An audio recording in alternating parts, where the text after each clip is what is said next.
A New Junior Student Diaries Part 2. Бүгін менде бары 12-де басталды. Ең бірінші бар ол қазақ тілі. Бұл қазақ тілі for business 313 курс. Бұл менің екінші қазақ тілім. Егер сіздер қазақ тілі мектебін бітірсеңіздер, сіздер 2 қазақ тілін жабу керексіздер. Ал егер орыс тілді мектепті бітірсеңіздер, 3 қазақ тілін жабу керексіздер. Менің ең бірінші қазақ тілім ол Kazakh Music History болды. Өте қызық курс. Біз клип түсірдік, сонымен қатар оркестр сияқты шоу ұйымдастырдық. Өте қызық өтті.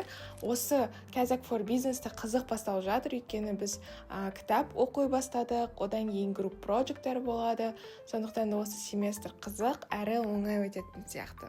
Содан кейін біз Айдана деген мен подругам Гонконгта 6 ай exchange программасымен болған. Соны бірінші рет, 6 айда бірінші рет көрдік. Ол бізге көп тәттілер әкепті, соны дәм таттық, көп сөйлестік. Сосын кеш жақынға план жасадық та мен ары қарай параларыма кеттім. Менде КС паралар болды, содан кейін этика болды, бірақ мен оны дроп етіп тастадым, өйткені ол 6-да, и плюс ол 6-шы курс, мен 36 кредит жапқым келмейді.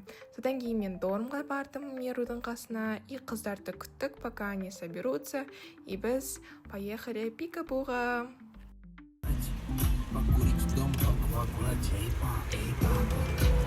Сөйтіп күнім өтті, пока!